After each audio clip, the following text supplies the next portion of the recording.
Hello everyone, प्रगति ज्ञान academy में आपका वेलकम है। अब तक हमने जो मौलिक अधिकार है वह 22 अनुच्छेद तक देख चुके हैं। मौलिक अधिकारों में 12 से लेके 22 तक देख चुके हैं। तो अगर आपने पहले वाली क्लासेज नहीं की है तो वह पहले वाली क्लासेज कर लीजिए। आगे आज हम स्टार्ट करेंगे शोषण के विरुद्ध अधिकार। हमने जो समानता का अधिकार और स्वतंत्रता का अधिकार था वह कंप्लीट कर लिया। आज जो शोषण के विरुद्ध अधिकार है वह स्टार्ट करेंगे।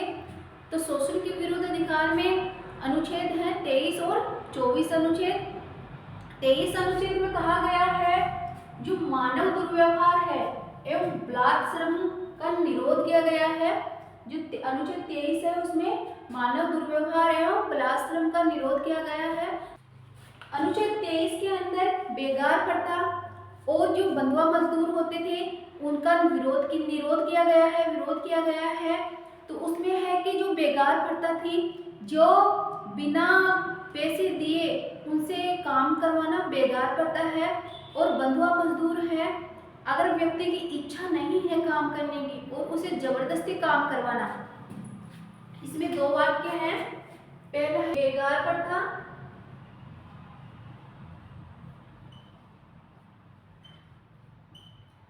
और दूसरा है बंधुआ मजदूर।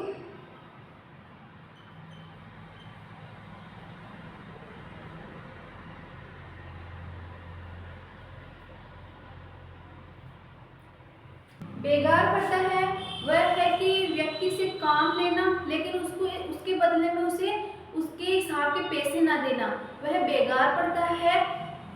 और जो बंधुआ मजदूरी है वह है कि अगर व्यक्ति किसी काम को करना नहीं चाहता फिर भी उसे जबरदस्ती काम करने के लिए बाध्य किया जाता है, या फिर व्यक्ति काम करना चाहता है लेकिन जो काम है उसके जितने पैसे बन रहे हैं उसके हिसाब से उसको पैसे ना देना बंधुआ मजदूरी कहलाता है। तो ये थे जो अनुच्छेद 23 है उसमें मानव दुर्व्यवहार एवं बलात्कार का विरोध। तो इनका हनन होता है तो आप सुप्रीम कोर्ट या हाई कोर्ट में सीधे जा सकते हो। फिर आता है अनुच्छेद 24। अनुच्छेद 24 कहता है कि कल कारखानों आदि में जो बालक है, बालकों के नियोजन का निषेध, यानी जो 14 वर्ष तक की आयु के बच्चे हैं उनको कल कारखानों में काम नहीं, मतलब कल कारखाने हैं उनमें जाने की अनुमति नहीं है। तो ये हो गया अनुच्छेद 23 और 24। इसको याद करने का तरीका क्या है? 23-24 तो सबको पता है कि शोषण के विरुद्ध में दो अधिकार आते हैं 23 और 24, लेकिन उसमें भी याद करने का तरीका है कि जो छोटा वाला है 23 छोटा अंक है तो छोटे वाले अंक में बड़े वाला मतलब मानव आ जाएगा, और जो 24 बड़ा अंक है उसमें छोटा वाला मतलब बालक आ जाएंगे। तो इस प्रकार से आप इसे याद कर सकते हो। शोषण के विरुद्ध अधिकार के बाद में आता है धर्म की स्वतंत्रता का अधिकार। जो धर्म की स्वतंत्रता का अधिकार है उनके अनुच्छेद है 25 से लेके 28 तक।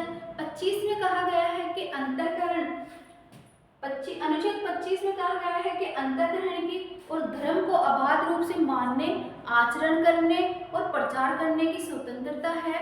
मतलब अगर कोई व्यक्ति किसी धर्म को अपनाना चाहता है तो उसे कोई रोक नहीं सकता, यह उसका अधिकार है। उसका प्रचार प्रसार भी कर सकता है। इसमें दो व्याख्याएं हैं। पहला जो सिख है वह है कृपाण को धारण करना और उसे लेकर चलना, यह सिख धर्म के लिए है। उन्हें कोई भी रोक नहीं सकता, उसके खिलाफ न्यायालय में नहीं जा सकता। यह पहले से ही जो अनुच्छेद है उसमें व्याख्या की गई है। और जो बौद्ध, जैन और सिख है उसे हिंदुओं में सम्मिलित किया गया है। फिर आते हैं अनुच्छेद 26। अनुच्छेद 26 कहता है कि धार्मिक कार्यों के प्रबंधन की स्वतंत्रता। मगर कोई व्यक्ति है वह किसी धर्म के प्रति अगर कोई प्रबंधन करना चाहता है तो उसे वह स्वतंत्रता है। फिर आता है अनुच्छेद 27। अनुच्छेद 27 कहता है कि धर्म की अभिव्यक्ति के लिए करोगे सदा से स्वतंत्रता। मतलब अगर आप किसी भी मंदिर में या धर्म के नाम पे किसी को दान देते हैं तो उस पर उस जो दान दिया है आपने उस पर टैक्स नहीं लगाया जाएगा। तो अगर आप पे किसी भी धर्म में या किसी भी धार्मिक कार्यों के लिए अगर आप पैसे दे रहे हैं तो जो पैसे आपने दिए हैं उनका जब आप हिसाब दोगे, भाई मैंने इतने रुपए दिए हैं, तो उन पे टैक्स नहीं लगेगा। फिर आते हैं अनुच्छेद 28। अनुच्छेद 28 कहता है कि धार्मिक शिक्षा में उपस्थित होने की स्वतंत्रता। आप कोई भी व्यक्ति किसी भी धार्मिक शिक्षा ले सकता है, धार्मिक शिक्षा ले मतलब कोई भी व्यक्ति धार्मिक शिक्षा ले सकता है, या धार्मिक जो शिक्षण अल्पसंख्यक लोग हैं वह धार्मिक जो शिक्षण संस्थाएं हैं वह अपनी लैंग्वेज में खोल सकते हैं, जैसे मदर टेरेसा है। लेकिन जिन संस्थाओं को राज्य द्वारा पोषित किया जाता है उनमें धार्मिक शिक्षाएं नहीं दी जा सकती। तो ये था अनुच्छेद 25 से 28 धर्म की स्वतंत्रता का अधिकार। फिर आता है संस्कृति और शिक्षा का अधिकार। इसमें दो अनुच्छेद हैं, 29 और 30। अनुच्छेद 29 कहता है कि अल्पसंख्यक है उनके हितों की रक्षा करना, और किन आधारों पर, भाषा और धार्मिक और भाषा के आधार पर अल्पसंख्यकों के हितों की रक्षा करना। अनुच्छेद 30 कहता है कि जो अल्पसंख्यक है वह शिक्षण संस्थानों का मतलब जो अल्पसंख्यक है वह भाषा और धर्म के आधार पर शिक्षण संस्थानों की स्थापना कर सकते हैं और प्रशासन करने का उनका अधिकार है। आपने देखा होगा जो मदर टेरेसा है वह अलग से धार्मिक शिक्षण संस्थान है। तो ऐसी संस्थाएं जो अल्पसंख्यक वर्ग से आते हैं ऐसी संस्थाएं खोल सकते हैं, उनको यह अधिकार है। तो आप इसको विशेष ध्यान रखना क्योंकि ये यूपीएससी में आ चुका है क्वेश्चंस। आगे चलते हैं।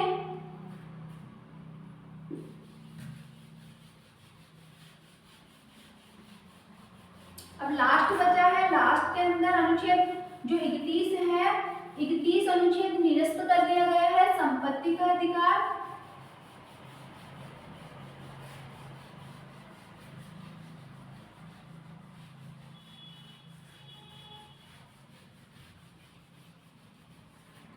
अब आता है अनुच्छेद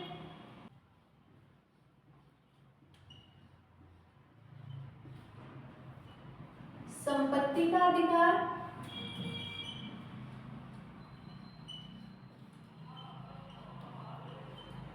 में अनुच्छेद 31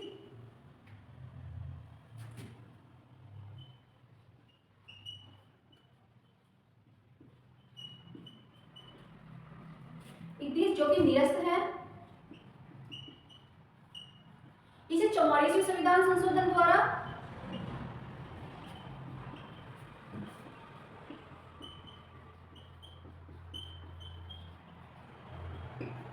संशोधन अधिनियम द्वारा निरस्त कर दिया गया है।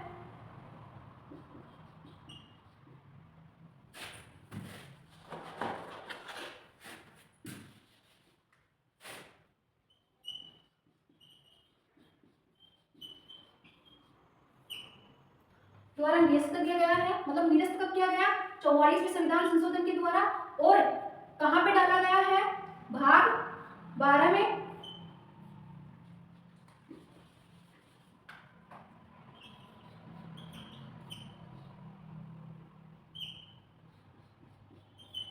भाग 12 में अनुच्छेद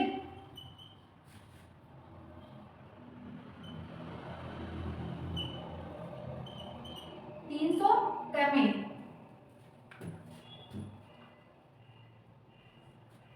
अब यह अधिकार कानूनी अधिकार है। निरस्त करके इसे क्या बना दिया? कानूनी अधिकार।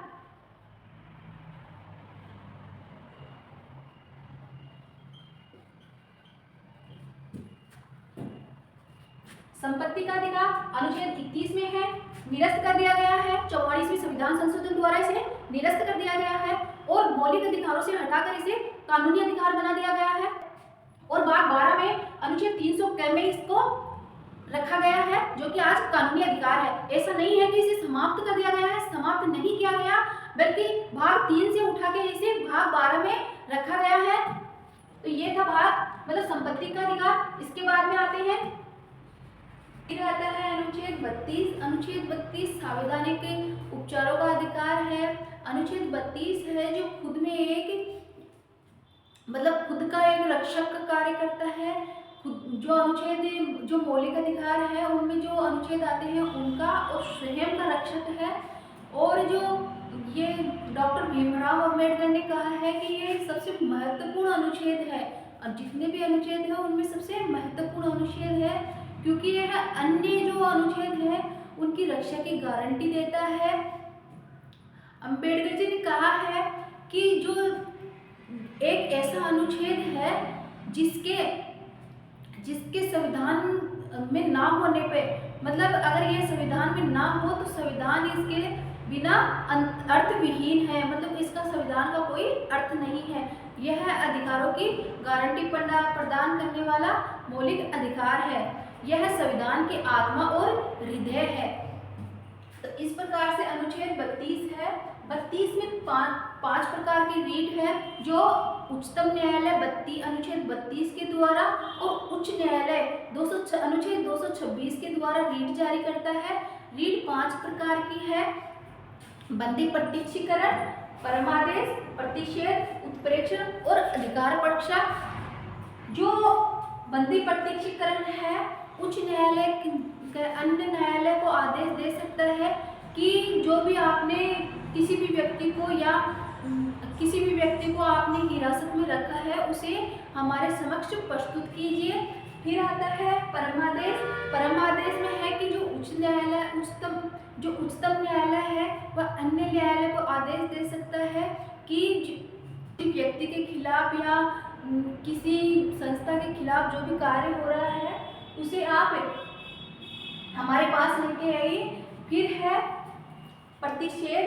प्रतिषेध है रोकना। रोकने का मतलब है जो उच्चतम न्यायालय है या फिर उच्चतम न्यायालय अन्य न्यायालय को यह आदेश दे सकता है कि जो आप कार्य कर रहे हैं वह आपके दायरे आपके क्षेत्र में अधिकार क्षेत्र में नहीं आता, तो आप इसे रोकिए, यहीं पे रोकिए और हमारे पास में भेजिए। फिर आता है उत्प्रेक्षण।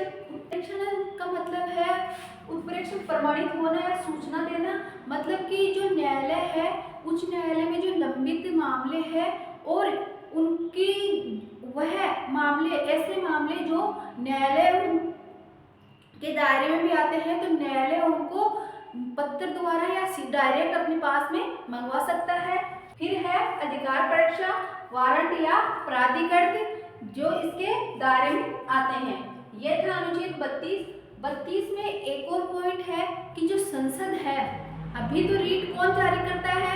उच्चतम न्यायालय और उच्च न्यायालय। उच्चतम न्यायालय 32 के तहत, अनुच्छेद 32 के तहत, और जो उच्चतम न्यायालय उच्च न्यायालय है वह अनुच्छेद 226 के तहत। लेकिन अगर संसद चाहे, आप मेरे जो मैं बोल रही हूँ उस पर ध्यान देना, मोस्ट इम्पोर्टेंट है कि अगर संसद चाहे तो जो अन्य न्यायालय है, उच्च न्यायालय और उच्चतम न्यायालय को छोड़कर जो जिला न्यायालय है उनको भी रीट जारी करने का अधिकार दे सकता है। कौन दे सकता है? संसद द्वारा दिया जा सकता है। फिर है अनुच्छेद 32 है, यह केवल मौलिक अधिकारों का रक्षक है, बाकी अन्य अनुच्छेदों का रक्षक नहीं है। मौलिक जो अधिकार है, जो मूल अधिकारों में अनुच्छेद आते हैं उन्हीं की गारंटी है, बाकी अनुच्छेदों की गारंटी नहीं लेता। यह हो गया अनुच्छेद 32। अब बच गया अनुच्छेद 33, 34, 35। अनुच्छेद 33 में है कि जो सैनिक है उनका जो मौलिक अधिकार है उनको उनसे छीना जा सकता है या कम किया जा सकता है। अनुच्छेद 34 कहता है कि जहाँ पे मार्शल लॉ लगा है या फिर मार्शल लॉ लगा है तो वहाँ के क्षेत्र, उस क्षेत्र के मौलिक अधिकारों का मतलब उन मौलिक अधिकारों को छीन सकते हैं। और अनुच्छेद 35 में है कि कुछ मूल अधिकारों का प्रभाव अलग से दिखाई दे सकता है। ये हो गए हमारे मौलिक अधिकार। टोटल मौलिक अधिकार हो गए हैं 12 से लेके 35 तक। अगली क्लास में हम नीति निर्देशक तत्व देखेंगे। जो भाग 3 है वह मोस्ट इम्पोर्टेंट है। इसमें एक अनुच्छेद है 21 उसे थोड़ा डिटेल में देख लेंगे, क्योंकि उससे क्वेश्चंस बन रहे हैं। वैसे 19 और 21 को मैं साथ में पढ़ाऊंगी, क्योंकि थोड़ा 19 को भी मैं बता दूंगी, क्योंकि 19 से भी क्वेश्चंस टॉपिक से अलग हट के आ रहे हैं और 21 से भी टॉपिक से अलग हट के आ रहे हैं, तो दोनों को साथ में ले लेंगे। थोड़ा उसकी और डिटेल बता दूंगी 19 की भी। और अगर आपको वीडियो अच्छा लगा हो तो प्लीज़ लाइक और शेयर ज़रूर करना, ताकि ज़्यादा से ज़्यादा लोगों तक ये पहुंच सके।